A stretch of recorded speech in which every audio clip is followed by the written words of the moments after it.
Hey guys, what's up? It's Patrick here, and today I'm going to be bringing back an old school strategy, and I'm trying to destroy some bases only using witches. So you guys might remember when witches first came out, they were insanely powerful. They could destroy any base. All you needed was a camp full of witches and some lightning spells, but they nerfed them shortly after that, so their range wasn't as far, and they could actually be destroyed, but they're still actually pretty powerful, and I thought I would test them out by using the new jump spell and see if we can destroy some bases. So I'm just going to make a camp full of 20 witches. As far as what I have in my spell factory, I have a lightning spell to take care of the clan castle troops, a rage spell to rush the town hall, a free spell just in case the inferno towers go crazy on me, and then I also brought 2 jump spells, and those are going to be really important.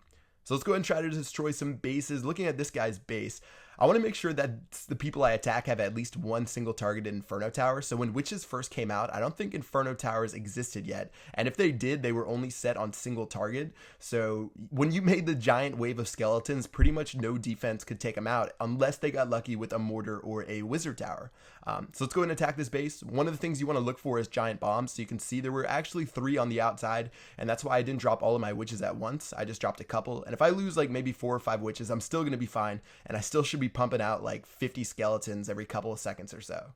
All right, so right now jump spell number 1 has gone down. I cleared out all the garbage on the outside before I dropped everything, and now that all my witches are down, it's pretty much just a mad rush to the center. So jump spell number 2 is dropped, and it looks like that's going to actually let my troops go in every single compartment, which is really nice. King's making his way up there, and now I'm just going to drop that freeze and drop that lightning spell, and that was actually really good. So we're at 28% already. Looks like my troops are honing in on the town hall.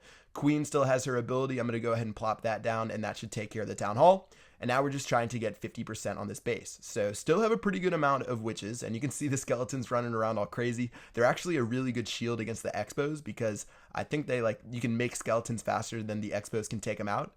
And it looks like we are upwards of 40% and making our way towards that second star. So this base was pretty good, and when I look for bases I attack with a witch strategy, I want to make sure that there aren't a lot of walls, so my witches don't go like left and right. I want to make sure they're just pumping out a ton of skeletons, throwing them towards the center, and trying to get me the town hall as fast as I can. So that's what I did. I made a direct line with the jump spells on this one, and I let my troops run around for a little bit longer, but unfortunately they were just attacking walls, and there was no chance of getting that third star. All right, so wrapping it up, 67%, 6 trophies, not too shabby, and let's go ahead and try it on another base and see if we can have the same success. So looking at this guy, I actually honestly don't like attacking bases like this. So this base design might not seem familiar, but pretty much it's a really common base design. It's close to the base that we attacked before, except it's flipped sideways. And if you guys know me, I like attacking from the bottom or the top because it just seems a lot easier. I don't know why. You guys got to tell me if you're the same way, but I like attacking bases from the top and the bottom. But I decided I would attack this guy because it really shouldn't be that difficult of a base. So where I'm looking at right now, I can see that right near his clan castle troops, there could be some giant bombs there. So that's probably my only worry. And I'm just going to go ahead and start dropping some of my troops. And they should probably be brought into the middle because the clan castle guys are going to aggro them. All right, so right now clan castle has been dropped. All of my witches are starting to pump out a bunch of skeletons. Looks like this guy actually has a witch of his own in the back. So I'm going to drop that rage spell so my king can get there before the skeletons just drive my troops insane. And yeah, things are going pretty well. 1 giant bomb blew up. It actually missed everything, I think, which is really good. It looks like that second giant bomb took care of maybe 2 witches and a wizard. So things really aren't too bad right now. One of the only problems is that the town hall is actually behind another layer of walls. So if I want to get to that town hall, I'm probably going to have my king, my queen, or some wizard shoot over the top, or else it's going to be a big struggle to get through just having my skeletons go through, because there is a single or a multi-targeted inferno tower, and that's something that's actually extremely powerful against the witches. So even though the skeletons aren't that strong and don't have a lot of health points, like if a cannon or an archer tower has to waste 1 shot attacking it, it actually takes up a lot of time, and usually you have enough time for your witches to make more before they actually take your witches out. All right, so I did get lucky right there. I had the town hall get locked on by my archer queen, and I activated her ability at the last second. So that was actually pretty clutch. And you can see that one wizard on the top, or that one witch, actually created a bunch of skeletons who kept going to that gold mine. And I was sort of hoping that they'd be powerful enough to break that gold mine to see if I could get to 50%. But unfortunately, the witch was too dumb to turn and try to attack that gold mine. And in the end, we only got 1 star, and we just barely missed out on that second star by getting 48%.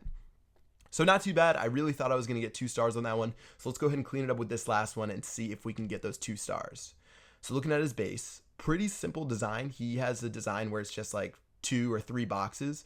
So he has like a main compartment, and then he has 1 more compartment outside of that. And then he has sort of these like compartments on the outside, which are really easy to break through. So if you guys have a base like this, I definitely do not recommend it. It's really easy for either wall breakers to break through, or in this case, my jump spells are going to be really effective against this base. So let's go ahead and take it out. So what I noticed in the very beginning, this guy didn't have any giant bombs on the outside. And if you look in the center of his base, I didn't see spots where his giant bombs could be from the side I was attacking. So I knew if I just attacked through this bottom part, there were going to be no bombs that could take care of my witches. And as long as things didn't go crazy, I should have a lot of skeletons to take care of this guy's base. So one of the big things I'm worried about was that wizard tower on the outside. We took care of that fairly easily. Looks like my heroes are doing a good job. I think my king actually got shot down by the clan castle pretty fast, but that's really not big of a deal because we still have a lot of witches, and I don't even know if we've lost more than like 1 or 2. There are a lot of skeletons running into the center, and the jump spell is doing a great job. All right, so rage spell is being dropped. That's going to be on the town hall. Looks like the queen isn't going to be the only person to attack the town hall on this one, and those skeletons are going to go crazy and take care of that. So another thing that really helped, this guy only had 2 single target inferno towers, and you're going to finally see one of those giant bombs go off. So that was this guy's problem. He had the giant bombs way too far back in his base. So I didn't even have to worry about those 2 giant bombs right there. And I think there's one more. Yeah, there's one more right next to that last inferno tower. And those bombs played no part in this raid. So it made it really easy for me to keep my witches alive. And that actually helped out a lot. All right, so I'm just going to let my troops run around and start destroying the rest of this base. Unfortunately, as I fast forward, we didn't have enough to take care of it. We were just a little bit short because of that wizard tower on the top right. If that wizard tower wasn't there, my skeletons definitely would have taken care of the rest of it. But it looks like we got pretty close to 3 stars, and the strategy worked really well. All right, guys, I think that's going to do it for the video today. Witches can still be used. They're not as consistent as things like Go Wee Wee and Go White. Plus, they're in really, really expensive army composition. But with the new jump spells, I actually think you can use them fairly well. And if you attack the right base, you should be able to have a lot of success. So that's going to do it for this video. I hope you guys enjoyed it. If you have any army compositions you want me to use in the next video, definitely let me know, and I'll keep you guys updated. Peace out.